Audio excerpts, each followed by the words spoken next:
తెలుగు రాష్ట్రాలకు వాతావరణ శాఖ అధికారులు రెయిన్ అలర్ట్ జారీ చేశారు. నేడు తెలంగాణ రాష్ట్రంలోని పలు జిల్లాల్లో వర్షాలు కురుస్తాయని చెప్పారు. ధోని ప్రభావంతో వర్షాలు కురుస్తాయని, ఈ మేరకు ఆయా జిల్లాలకు ఎల్లో అలర్ట్ జారీ చేశారు. ప్రజలు అప్రమత్తంగా ఉండాలని సూచించారు.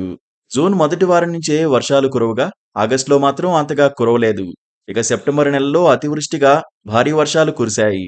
పలుచోట్ల వరదలతో పంట నష్టం జరిగింది. ఖమ్మం, మహబూబాబాద్, సూర్యాపేట జిల్లాలు తీవ్రంగా నష్టపోయాయి. ఆ జిల్లాలు ఇప్పుడిప్పుడే కోలుకుంటున్నాయి.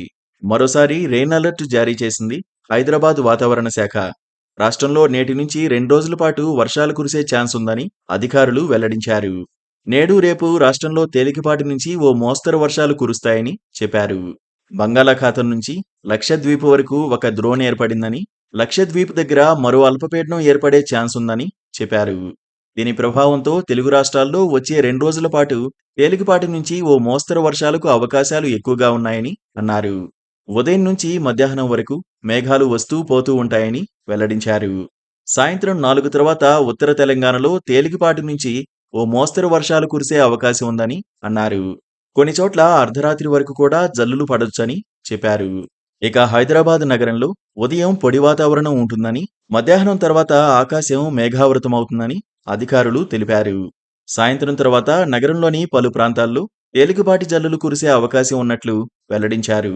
ఈ మేరకు నగర ప్రజలు అప్రమత్తంగా ఉండాలని జీహెచ్ఎంసీ అధికారులు హెచ్చరికలు జారీ చేశారు. ఇక దక్షిణ అంతర్గత కర్ణాటక మీదుగా ఆగ్నేయ అరేబియా సముద్రం నుంచి రాయలసీమ వరకు ద్రోణి విస్తరించి ఉందని అన్నారు. దీని ప్రభావంతో నేడు ఏపీలోని పలు జిల్లాల్లో వర్షాలు కురుస్తాయని వాతావరణ శాఖ వెల్లడించింది. ఒకవైపు అతివృష్టి, ఇంకోవైపు అనావృష్టి అన్నట్లు కొన్ని ప్రాంతాల్లో అత్యల్ప వర్షపాతం నమోదు కాగా, ఇంకొన్ని చోట్ల విస్తారంగా వర్షాలు కురిసినా నీళ్లు మాత్రం భూమి పొరల్లోకి ఇంకలేదు. నీరు పోయిన సంవత్సరం కంటే ఎక్కువ లోతులో ఉన్నట్లు తెలుస్తోంది.